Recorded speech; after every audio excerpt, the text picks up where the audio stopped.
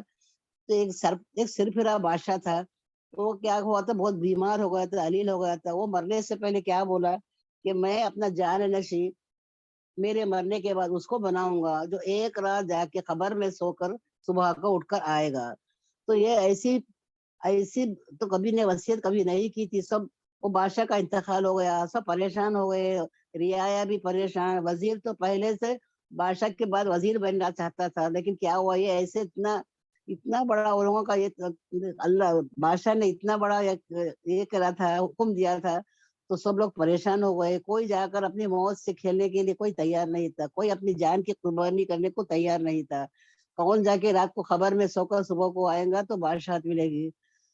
یہ خبر بیٹھتے پھیرتے سارے محل سے باہر گاؤں میں بھی چلے گئی۔ تو گاؤں میں ایک غریب رہتا تھا، اس کے پاس کچھ نہیں تھا، نہ مال نہ دولت، کچھ نہیں تھا۔ اس کے آگے پیچھے بھی کوئی نہ تھا، نہ بیوی تھی نہ بچے تھے، کوئی نہیں تھا۔ بس اس کے پاس ایک گدھا تھا، جو وہ گدھے کے ساتھ اس سے کما کے اس سے کھلاتا تھا، گدھے کو بھی وہ دیکھتا تھا۔ تو اس نے سوچا کہ میں مر گیا تو کیا ہوا، میرے آگے پیچھے تو کوئی ہے نہیں، اور نہ میری کوئی دولت بھی ہے کہ چلو اس کا افسوس ہوئے گا، چلو جا کے خبر میں میں سو جاتا ہوں، اگر مر گیا تو مر گیا، ایسا بھی تو مجھ کو مرنا ہی ہے، نہیں اگر بچ گیا تو بادشاہ تو مل جائے گی۔ یہ سوچ کر اس کے دل میں لالچ آ گیا، اور وہ کیا محل کی طرف چلا گیا۔ تو محل کے اندر گیا، جا کر بولنے لگا کہ میں جا کے خبر میں سونا چاہتا ہوں۔ سب لوگ پریشان ہو گئے، سوچنے لگے کہ چلو کچھ نہ چلو اچھا ہے کوئی آ گیا تو صحیح۔ تو اس کو لے کے گئے، اس کو نہلائے دھلائے، اس کو کفن پہنائے، اس کو غسل بھی دیے، اور اس کو کفن پہنا کر خبر میں اس کو دفنا دیے۔ تو بچوں جب وہ رات ہوئی تو منکر نکیر کے سوالات جیسا ہوتے ہیں نا، تو 2 فرشتے اس کے پاس آئے۔ ایک فرشتے نے پوچھا کہ تجھے دنیا میں اللہ نے دولت دی تھی، تو نے اس کا کیا صرف کیا، کیا استعمال کیا، کیسا اس نے خرچہ کیا، کس پر خرچہ کیا؟ تو وہ بیچارہ بولا کہ بھائی میرے پاس تو اللہ نے کچھ دولت بھی نہیں تھی، کچھ نہیں تھا، میں تو کچھ بھی نہیں، میں غریب فقیر ہوں، میرے پاس کچھ بھی نہیں، بس ایک گدھا ہے۔ تو ایک دوسرا فرشتہ بولا کہ اچھا اس کا نامہ اعمال اٹھا کر دیکھتے ہیں کہ یہ کیا کر رہا تھا۔ تو جا کے اس کا نامہ اعمال اٹھائے، پڑھے، تو معلوم ہوا کہ اس نے ایک دن گدھے کو کیا کیا، بھوکا مار دیا، اس کو کھانا بھی نہیں ڈالا، اور بے زبان جانور کو اس نے ستایا۔ تو وہ لوگوں نے آ کر اس سے پوچھا کہ تو نے ایک دن کھانا نہیں دیا تھا گدھے کو، تو نے اس کا صحیح ہے؟